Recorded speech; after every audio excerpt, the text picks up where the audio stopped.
Damai sejahtera Allah yang melampaui segala akal, itulah yang memelihara hati dan pikiran saudara di dalam Kristus Yesus Tuhan kita. Amin. Bapak Ibu saudara-saudari yang dikasihi oleh Yesus Kristus,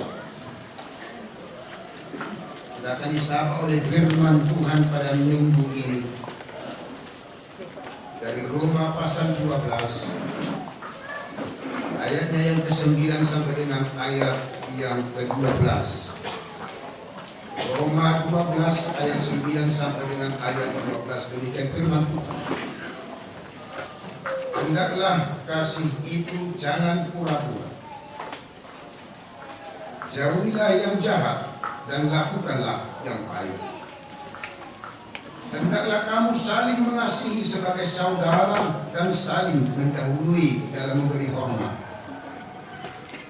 Janganlah hendaknya kerajinanmu kendor. Biarlah rohmu menyala-nyala dan layanilah Tuhan.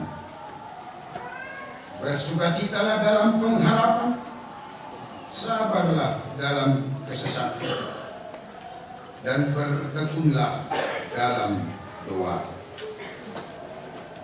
Tadi ketika kita saat menyanyikan PKJ nomor 103, ada yang ragu-ragu untuk menyatakan atau menyanyikan meneruskan haleluya ini. Tetapi ada juga yang tidak ragu-ragu. Saya baru raun buat buku ini. Kalau memang di buku ini kita itu ada itu haleluya itu beberapa kali dinyanyikan. Tapi nggak tahu saya kalau dikaji hanya sampai ke itu saja, hanya sekali saja haleluya. Memang sulit kalau ragu-ragu. Berdua pun kalau ragu-ragu, lebih bagus gak usah berdua saja lah. Ya kan? Apa berdua kalau ragu-ragu? Tapi kalau memang percaya dan yakin, berdua. Kan itu Bapak Ibu saudara-saudara. Kalau ragu-ragu jangan berdua. Kalau ragu-ragu dan mengucapkan haleluya bagus diam saja. Karena bagaimana? Diteruskan atau tidak diteruskan? Memang sulit.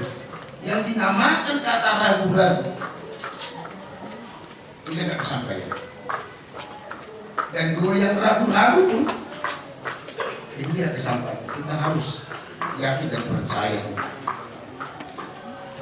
Tetapi apabila kita percaya dan yakin, berdoalah. Karena orang yang percaya dan yakin di dalam berdoa, dia tidak akan ragu-ragu. Doanya pasti sampai kepada alamat yang benar. Banyak orang mengatakan, bahkan orang Kristen, itu apa lagi berdoa pendeta? Karena doaku selalu sampai kepada pelapor saja. Karena saya selalu berdoa di rumah, tapi hanya sampai di pelapor, tidak sampai ke langit, tidak sampai kepada Allah. Karena itu Bapak Ibu saudara-saudari kita perlu untuk mengevaluasi doa kita dalam satu tahun ini. Dari mulai tahun 2012 minggu Rogate sampai minggu Rogate pada minggu ini, kita harus memberi penilaian. Sudah sampai di manakah kita berdoa? Dan bagaimanakah kita berdoa? Kepada siapakah kita berdoa? Dan apakah doa itu? Karena hidup adalah hidup untuk berdoa. Hidup adalah hidup untuk berrogatif.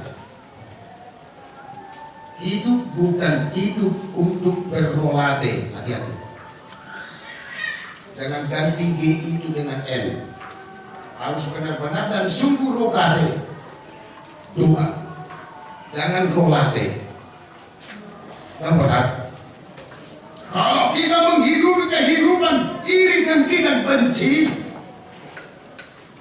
perlu lagi kita berdoa. Sedangkan kita di saat kita berdoa, kita tidak membutuhkan hanya diri kita untuk kita doakan. Orang lain dan orang banyak pun harus turut juga disertakan di dalam Tuhan. Sekarang yang menjadi pertanyaan Bapak Ibu Saudara-saudari, perlukah berdoa? Entahpun umat Kristen sekarang mengatakan percaya kepada Yesus, dia selalu jawab, ya saya percaya kepada Yesus, tetapi tidak percaya dan tidak membutuhkan lagi hidup di dalam doa. Apakah itu orang yang benar percaya kepada Yesus? Kalau saya menyadari bahwa saya adalah seorang pendeta, kependetaan saya ini harus hidup. Kalau Bapak Ibu Saudara-saudari percaya bahwa saudara-saudari adalah orang Kristen, bagaimana kekristenanmu itu menjadi Kristen yang hidup, bukan Kristen yang mati? Karena orang yang mati adalah orang yang tidak bernyawa lagi, yang tidak bernapas. Begitu juga Bapak Ibu Saudara-saudari, kekristenan yang tidak berdoa adalah kekristenan yang tidak bernyawa lagi. Kekristenan yang tidak bernapas lagi. Karena melalui doa ada persekutuan yang luar biasa antara si pendoa kepada alamat doanya itu. Ada alat komunikasi. Kenapa kita sangat membutuhkan HP saat ini? Karena itu sudah menjadi kebutuhan. Tetapi lebih banyak kita sekarang bersahabat dengan HP, apalagi muda-mudi zaman sekarang. Perhatiannya hanya kepada Facebook, kepada Twitter atau kepada internet. Kita membutuhkan itu. Tapi sebagai orang Kristen kita membutuhkan doa. Tapi doa yang bagaimana Bapak Ibu Saudara-saudari? Karena itu Yesus menuntut orang-orang yang percaya kepadanya supaya dia bertekun berdoa. Betapa dalam pengertian kata daripada bertekun. Kita ambil kata yang terakhir dalam ayat 12 itu, bertekun. Sekarang kita evaluasi, kita uji doa kita. Apakah dalam 1 tahun ini Bapak Ibu Saudara-saudari bertekun di dalam doa? Apakah Bapak Ibu Saudara-saudari sungguh-sungguh ketika dan saat berdoa? Apakah Bapak Ibu Saudara-saudari benar-benar ketika berdoa? Tidak ada lagi di situ kemunafikan. Tidak ada lagi di situ keberpura-puraan, tidak ada lagi di situ kepalsuan.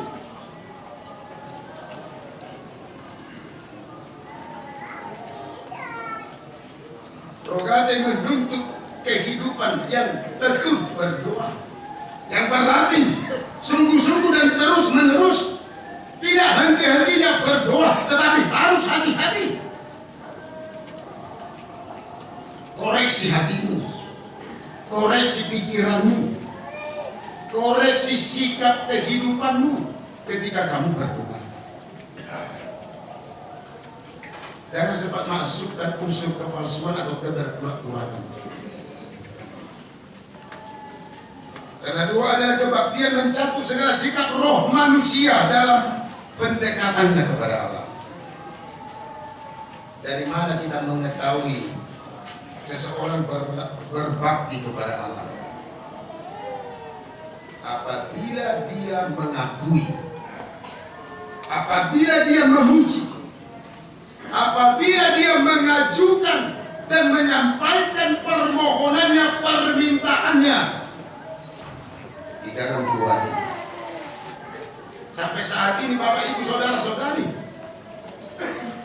di mana banyaknya kita berdoa, saban hari kita berdoa, di mana doa kita itu yang tidak kita terima, di mana doa itu yang sudah kita terima di dalam doa yang kita minta kepada Tuhan. Apakah Bapak Ibu Saudara-saudari bisa mendaftarkan itu? Lalu Bapak Ibu Saudara-saudari bisa mengatakan betapa besar kuasa Tuhan.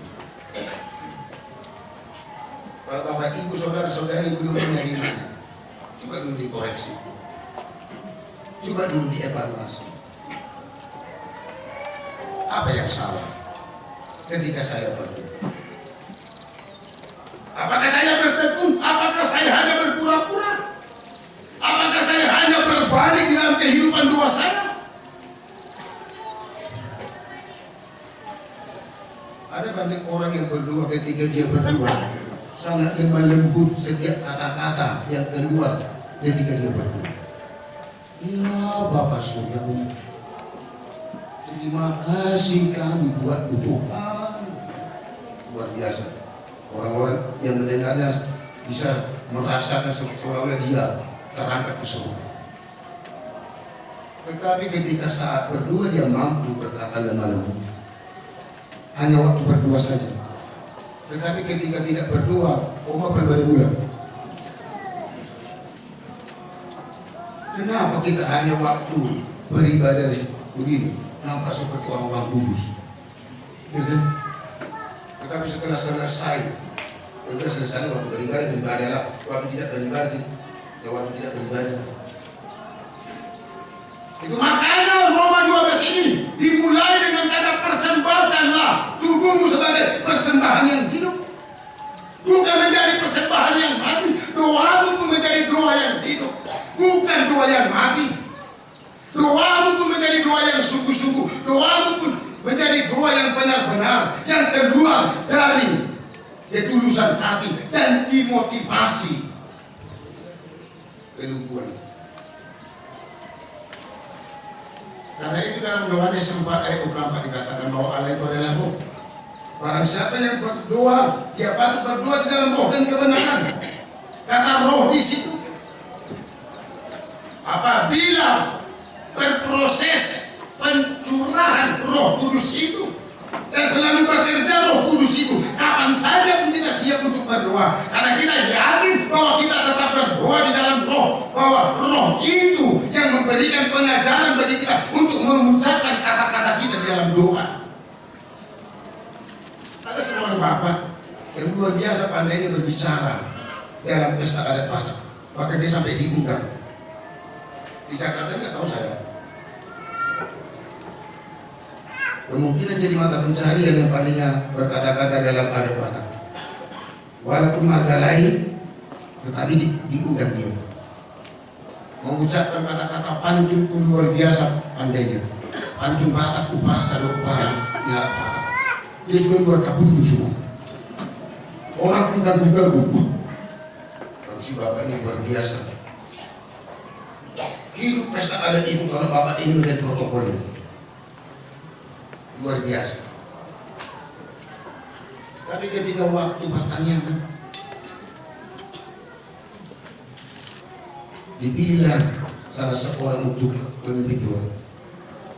Aku tuh sih, kalau nama kau, aku yang memimpin doa. Ya sisi. Ditanya apa topik doa? Kita udah kena Tuhan supaya didoakan anak kami sehat-sehat baru pulang dari perantauan katanya. Dan juga supaya didoakan sehat-sehat sekembalinya ke perantauan. Berapa waktu berdoa berdiri si bapak ini. Anak tuan rumah ini yang punya rumah ini duduk di sampingnya. Waktu berdoa si bapak ini. Oleh di bapak awan amin nanti pada wajah. Ya bapak kami yang ada di surga. Kami selalu mengucap syukur kepada Tuhan. Di saat dia mendoakan anak yang punya rumah. Begitu juga Tuhan. Kami berdoa untuk anak bapak ibu di rumah ini. Yang Tuhan berikan kesehatan kembali dari perantauannya dari mana? Ada ditanya. Dia guit. Apa itu bahasa Indonesia guit? Hah? Colek. Dia guit ini. Ya, waktu berdua. Lipat tangan untuk marah. Dia guit. Mana tempat perantauan baru? Dari Batam pulang. Di Jawa lagi. Ibadah tak selama ini banyak. Gak jumpa tak sama lain mesti robek. Gak ingat lagi dia waktu dia berdoa. Dulu dia, gak jumpa tak sama lain mesti robek. Enggak benar. Dia orang jadi ribu dah. Kita harus mengenal saat apa kita saat itu. Apakah saat berdoa? Saya pernah berdoa, memimpin doa untuk makan di Jawa Tengah. Saya ada lagi disiplin. Saya berdoa dulu gitu, saya berdoa. Memimpin doa. Dalam bahasa Batak kan, warna itu menentukan keamanan. Datang 3 ibu-ibu lewat dari depan saya. Dari mana Pak Pendeta tahu ibu-ibu? Karena habis selesai berdoa, datang musik. Musik nggak berdoa, nggak Jumatan. Waktu saya memimpin doa, lewat dari depan saya, dekat tangan saya begini. Ingatkan. Karena saya antara tiang, saya di sini, ini tiang. Saya begini, dia kena tubuhnya dari tangan saya, begini terus 3 kali. Untuk saya sadar, saat itu saya berdoa. Kalau saya tidak sadar, barunya. Saya doa. Katanya nggak mulus sih, untuk saya berdoa saat saya untuk saya sadar waktu saya berdoa. Waktu saya tidak kesadaran emosi. Wah, hebat juga doa ini, Pak. Kata berteguh. Harus sungguh-sungguh harus benar-benar koreksi hatinya. Karena melalui doa itu aku bernapaskan napas kehidupan kepada Allah. Karena doaku itu harus beralamat kepada Allah yang kudus, Allah yang hidup. Karena itu saya berdoa harus dalam hati yang kudus, di dalam pikiran yang kudus. Jangan munah. Bukan Nabi. Kayak bui doa kamu doa kamu di julung dua soka tahu. Saya di hadapan Bapak Ibu sebagai jemaat serta sebagai pendetanya. Dan berhenti. Di dalam ini saya tahu. Hati-hati Bapak Ibu saudara sekalian. Haruskah berdoa? Perlukah berdoa? Kenapa kita harus berdoa?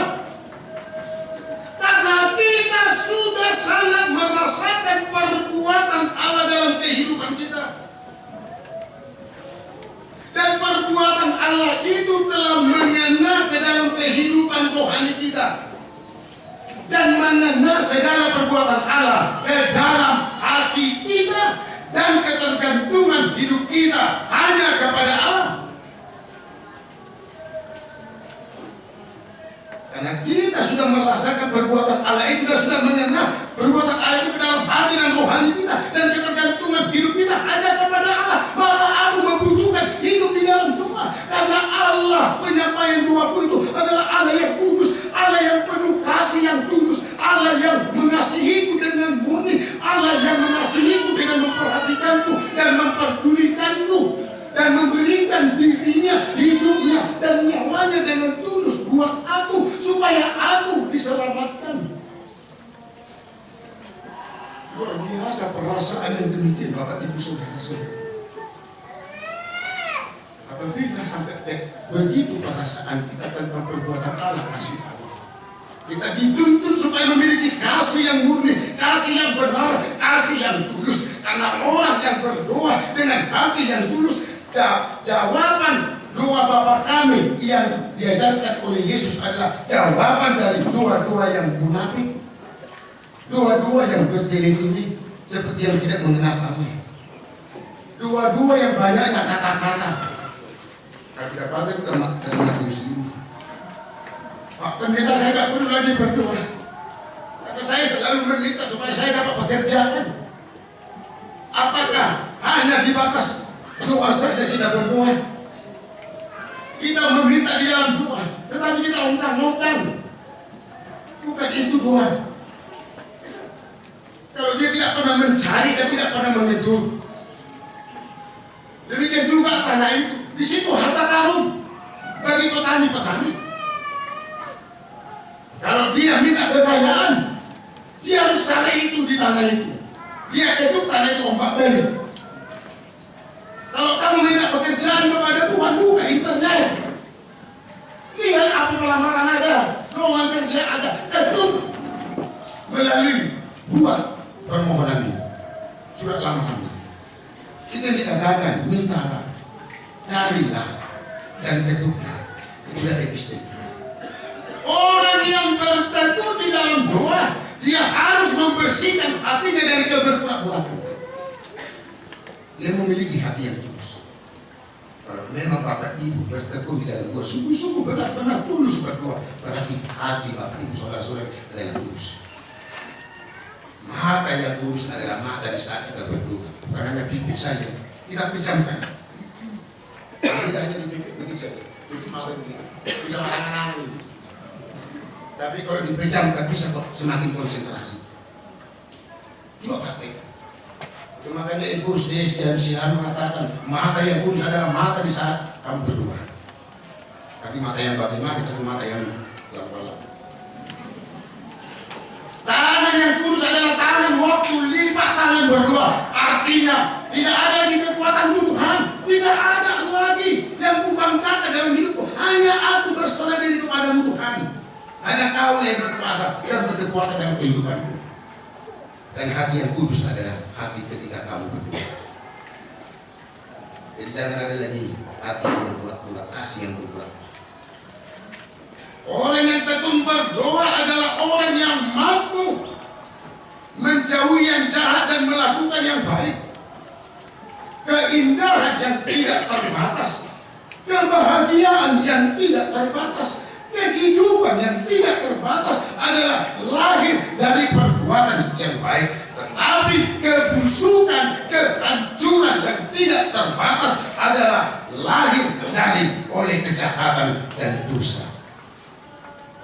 Selama ada kejahatan, selama ada kemunafikan, selama ada keberpura-puraan dalam hati Bapak Ibu saudara-saudara, selama itu ada pembusukan. Hati-hati Bapak Ibu saudara-saudara. Orang yang tekun berdoa adalah orang yang benar-benar mampu mengasihi orang lain. Karena dia merasakan dan menyadari kasih Allah itu betapa luar biasa dalam kehidupannya. Bahkan dia melihat seorang lain adalah ikut dikasihi oleh Allah. Dan hendaklah kamu saling mengasihi sebagai saudara. Nilai yang tidak dimiliki banyak orang. Kata saudara seudara. Apakah beda udara Kristen dengan udara yang lain? Saudara kita semua. Luar biasa Bapak Ibu saudara-saudara. Keberuntungan kita memiliki kitab suci. Cari di mana-mana, tidak ada tertulis dalam Matius 5:44. Kasihilah musuhmu dan doakanlah yang menganiaya kamu. Luar biasa. Karena dua daripada kasih adalah kehidupan. Baca dalam Yohanes 3:16. Karena begitu besar kasih Allah akan dunia ini, sehingga Dia mengaruniakan anaknya yang tunggal. Supaya bagaimana Bapak Ibu saudara-saudara? Supaya bagaimana? Apakah akan memperoleh kebinasaan? Tetapi beroleh, berarti kita katakan kasih sama dengan kehidupan. Apabila aku mengasihi orang lain, berarti dia hidup karena kasih. Karena kasih Allah yang tulus, yang murni, membuat kita hidup sampai saat ini Bapak Ibu saudara-saudara. Karena itu jangan bersahabat dengan kejahatan, jangan bersahabat dengan dosa, tetapi bersahabatlah dengan kebaikan. Jauhkan kemunafikan, keberpura-puraan dan kepalsuan. Karena Yesus tidak menghendaki kekristenan yang munafik, yang pura-pura dan yang palsu. Jangan bersembunyi di balik kekristenan. Orang yang tekun berdoa adalah orang yang mampu menghargai orang lain dan selalu memberi hormat kepada orang lain.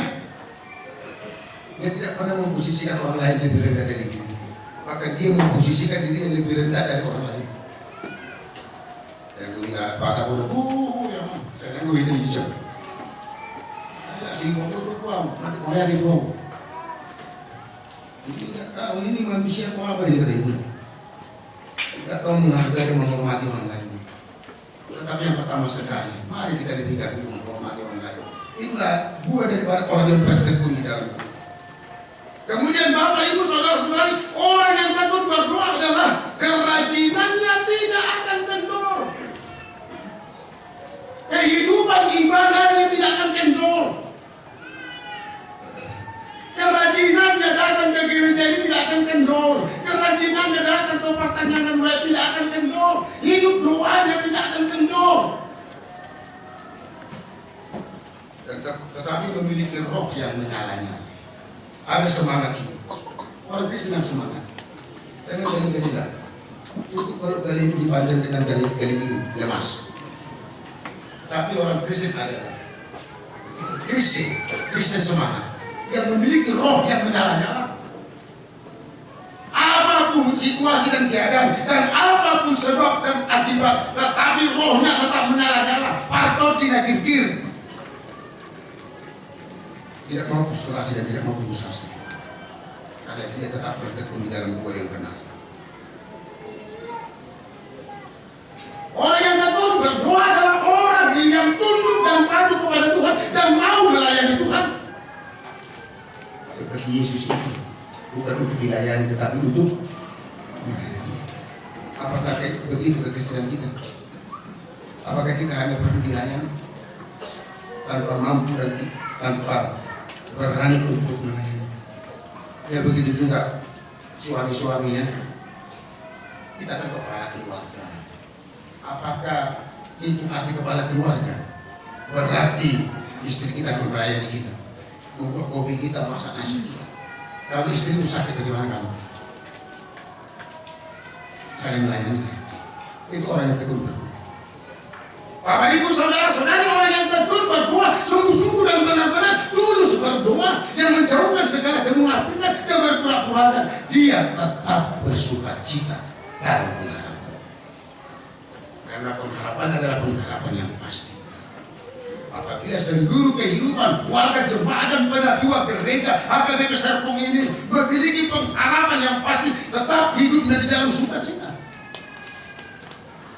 Dan yang terakhir, Bapak Ibu Saudara-saudari, orang yang tekun berdoa, dia memiliki kesabaran dalam kesesakan. Walaupun nama kita bukan si sabar. Banyak orang namanya si sabar, tapi ini paling bosan. Seperti nama mudah, sabar. Jadi orang Kristen harus memiliki nama sabar. Sabar dalam kesesakan. Sabar menghadapi situasi apapun. Jangan malu-malu, jangan suka. Perlu kita sabar. Sabar dalam kesesakan. Itu orang-orang yang tekun dalam Tuhan. Orang sabar bagaimana Bapak Ibu? Orang sabar adalah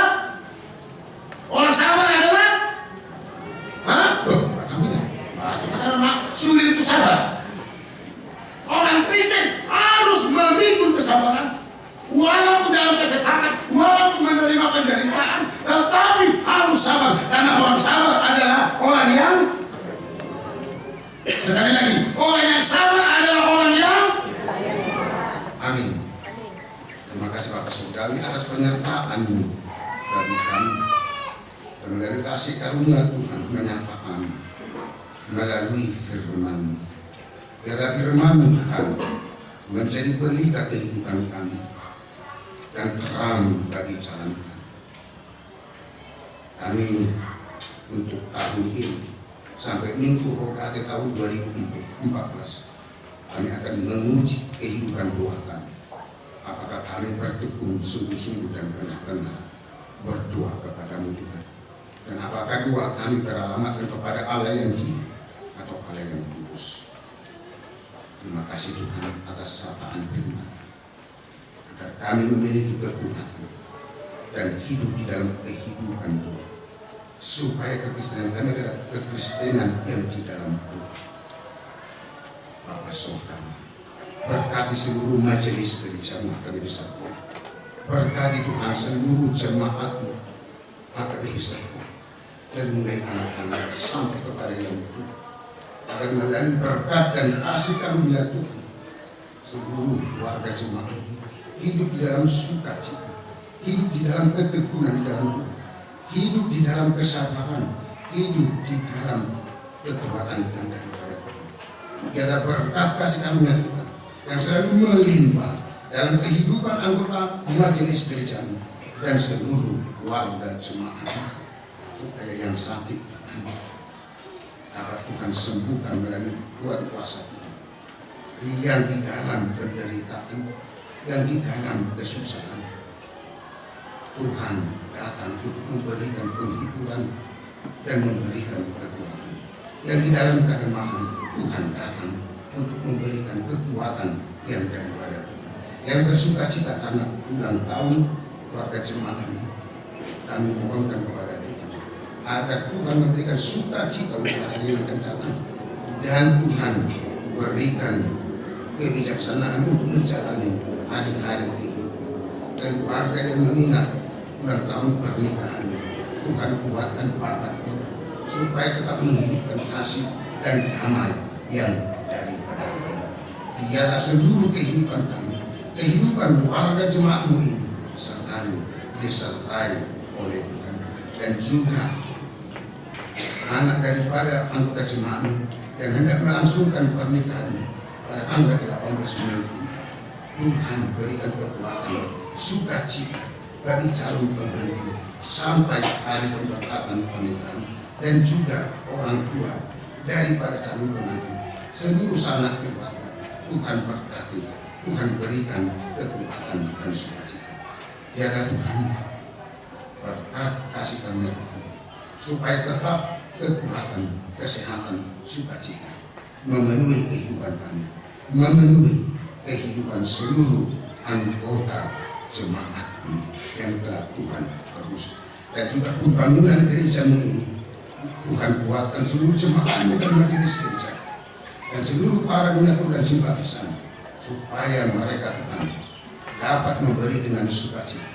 Dan juga seluruh panitia pembangunan, Tuhan berikan kuat kuasa daripada Tuhan, Tuhan berikan sukacita, Tuhan berikan Roh Kudus-Mu agar semakin memiliki roh yang menyala-nyala untuk menyelesaikan dan mengakhiri pembangunan ini. Tuhan pakai panitia pembangunan ini sebagai alat. Begitu juga Tuhan pada minggu ini, Tuhan berkati anggota jemaat. Tuhan selalu mengetuk hati jemaat untuk dapat memikirkan yang terbaik di tengah gereja dan memberikan persembahannya kepada gereja. Dan juga Tuhan untuk menutupi biaya pembelian mobil dinas gereja yang sudah gereja beli. Karena itu Tuhan, biarlah melalui minggu ini seluruh warga jemaat memiliki hati yang tulus untuk memberikan guna menutupi biaya pembelian mobil dinas gereja. Dan Tuhan limpahkan bagi seluruh warga jemaat apa yang sudah warga jemaat berikan ke tengah-tengah gereja. Ampunkan kami dari dosa kami. Dalam nama Yesus Kristus kami berdoa. Amin.